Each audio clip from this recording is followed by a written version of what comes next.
किस किस चीज से करनी चाहिए ये हम देखेंगे। दूसरा, प्रार्थना कैसे करनी चाहिए। तीसरा, प्रार्थना क्यों करनी चाहिए। चौथा, प्रार्थना कब करनी चाहिए। अभी ये जो अब मैं ये प्रवचन कर रहा हूं, अब समय सुबह की 3 बजी है। ये ब्रह्म वेला में चारों तरफ एकदम शांति है। देखिए, मैं कोई कॉलर माइक वगैरह यूज नहीं कर रहा हूं अभी, और कोई प्रकार का यहाँ कोई सिस्टम नहीं है कि आवाज को रोक सके। शांति ही इतनी है कि मैं आराम से प्रवचन कर रहा हूं। इस शांत वेला में ब्रह्मांडीय ऊर्जा बिना कोई अवरोध पूरी दुनिया में चारों तरफ फैली होती है। इसीलिए शास्त्र ब्रह्म मुहूर्त में उठना और ब्रह्म मुहूर्त में भजन पूजन जप साधना करने को बहुत महत्वपूर्ण मानता है। इस समय में अगर कोई उठ के साधना करते हैं, कहते हैं कि हिमालय से लेके विश्व के गिरनार जैसे गुफाओं में रहे हुए सिद्ध पुरुष, गिरनार के बारे में आप सुने होंगे, तो हजारों वर्षों से जीवित सिद्ध पुरुष गिरनार की गुफाओं में रहते हैं। ये पूरी दुनिया मानती है, मात्र भारतवासी नहीं मानते। विदेश से आए कितने ही बड़े बड़े वैज्ञानिक ने माना कि भाई यहाँ बहुत उम्र तक जीने वाले रहते हैं। और हिमालय में कितने महापुरुष रहते हैं। हमारे परम पूज्य महाअवतार बाबा जी के बारे में पूरी दुनिया मानती है कि हजारों वर्षों से वो जीवित हैं और आज भी कई लोगों को दर्शन दे रहे हैं। मुझे भी कई समय तक हिमालय में रहने का अवसर पड़ा। मैंने जगह जगह पर विचित्र चीजों के बारे में सुना, देखा, समझा। तो आप ध्यान रखिएगा, आपको सात्विक वस्तुओं का मांग करना हो, समृद्धि आदि राजसिक वस्तु का मांग करना हो, और इस संसार में आपकी अज्ञान दूर हो और ज्ञान का प्राकट्य हो और विभिन्न प्रकार के संकटों से मुक्ति हो, ऐसे तामसिक प्रार्थना करनी हो, तो इन सभी प्रार्थनाओं में ब्रह्म मुहूर्त में उठ करके निरंतर अगर कुछ दिन तक कोई एक ही बार एक ही प्रकार का प्रार्थना करता हो, एक ही समय में, उस समय में एक प्रकार का वस्त्र पहना हो, एक दिशा में बैठा हो, एक प्रकार का आसन लगाया हो, तो उसकी प्रार्थना निश्चित रूप से तुरंत पूरी होगी, क्योंकि उसके मन में उस समय निकलने वाला तरंग बाकी समय से भी अधिक जागृत और ऊर्जावान रहती है। क्योंकि मनुष्य योग साधना से, ध्यान से, विभिन्न अभ्यास से मन को पूर्ण रूप से तीक्ष्ण नहीं बना पाता है। मन की शार्पनेस कमजोर होती है, भटकता मन वाला होता है। वो व्यक्ति भी ब्रह्म मुहूर्त में अगर ध्यान करता है तो वो ब्रह्म मुहूर्त का ध्यान उसके जीवन को सर्वोत्तम बनाने वाला बनता है। उसकी हर इच्छा को पूरी करने की ताकत उसके अंदर ही प्रकट होने लगती है। सुबह सुबह जब 3, साढ़े 3 बजे उठ के 5 बजे तक अगर ध्यान करें, कम से कम 15 मिनट, 4 बजे तक आधा घंटा भी ध्यान करें, कुछ ईश्वर की प्रार्थना करें, अपनी इच्छाओं को ईश्वर पर बोलें, तो उन वस्तुओं को अपने जीवन में पाने की उसका सामर्थ्य, ज्ञान और ताकत तीनों उसमें बढ़ जाते हैं।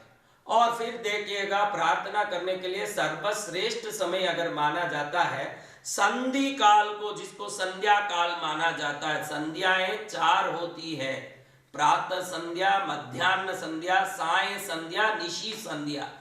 रात में 12, साढ़े 12 बजे जब मध्य रात्रि हो, उस समय एक दिव्य ऊर्जा पूरी धरती में, पृथ्वी में फैलती है। शाम को 6 बजे जब सूर्य आधा नीचे उतरा हो और आधा पृथ्वी के कोर पर हो, आधा सूर्य दिखता हो, आधा डूब गया हो, यानी वो संध्या काल के अंदर एक ऊर्जा विशेष होती है। दोपहर में सूर्य बिल्कुल आकाश में बीच में हो, उस समय में एक दिव्य ऊर्जा प्रकट होती है। और सूर्य सुबह सुबह उगता हो, उदय सूर्य, सुबह का समय का उगते सूर्य का समय, आधा सूर्य उग गया हो और आधा सूर्य जमीन में डूबा हो।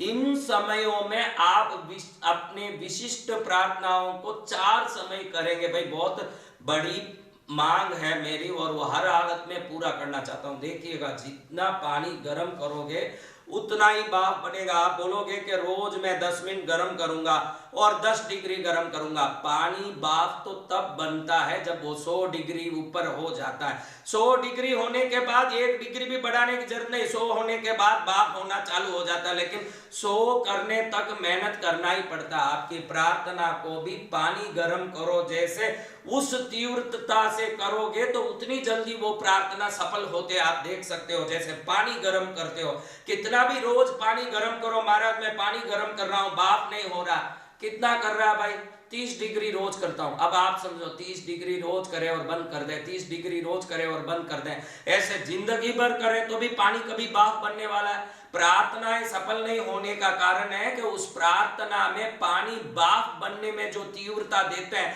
पूरी तरह उसको उकाल के रखते हैं, वैसे प्रार्थना को कोई उकालता नहीं है। थोड़ा मन लगे ऐसे थोड़ा बोले, फिर देखे कि भाई कल बोल लेंगे, नहीं तो बाद में करेंगे, हाथ कुचलने पैर कुचलने लगे, बाल संवारने लगे और 10 मिनट करके भाग जाएं। ऐसे प्रार्थना को गर्म करो कि उसको भाप होना ही पड़े। जिस दिन वो भाप हो जाएगा आपकी इच्छा सफल हो जाएगी, उतना प्रयत्न करना चाहिए। जिसको है कि भाई मेरे को तो मेरी इच्छा पूरी करनी है तो वो 2 मिनट भी करें, बराबर सूर्योदय के समय, मध्याह्न के समय, संध्या समय और रात्रि के मध्य निशा के समय में करें तो वो प्रार्थना सफल होके ही रहेगा। अब प्रार्थना कब करना, अलग अलग प्रार्थनाओं को अलग अलग समय में करना चाहिए। आपके मन में कोई डर हो और वो डर घर कर गया और अब आप चाहते हैं कि शत्रु भय नहीं हो, ये संकट नहीं हो, मेरे जीवन में परेशान नहीं हो, ये प्रार्थनाओं को विशेष करके शनिवार के दिन करना चाहिए। क्योंकि शनि ग्रह की ऊर्जा शनिवार के दिन अधिकतर पृथ्वी के नजदीक विशेष रूप से प्रकट होती है, तो उस दिन किए हुए प्रार्थनाओं में निर्भयता प्राप्त होती है। अगर शनिवार के दिन आपको कोई डर संबंधी, दुख संबंधी, शत्रु भय संबंधी प्रार्थना करनी है, विशेष करके शनिवार को अपने इष्ट देवता कुल देवता की पूजा करके वहां प्रार्थना करोगे शनिवार के दिन, तो आप देखोगे, इसीलिए लोग शनि को न्याय के देवता मानते हैं, शनि को हिम्मत के देवता मानते हैं, क्योंकि शनिवार निर्भयता देने वाली तरंगों को पृथ्वी पर छोड़ता है। इसलिए और अपने बल को बढ़ाना है, पराक्रम बढ़ाना है, आरोग्य बढ़ाना हो,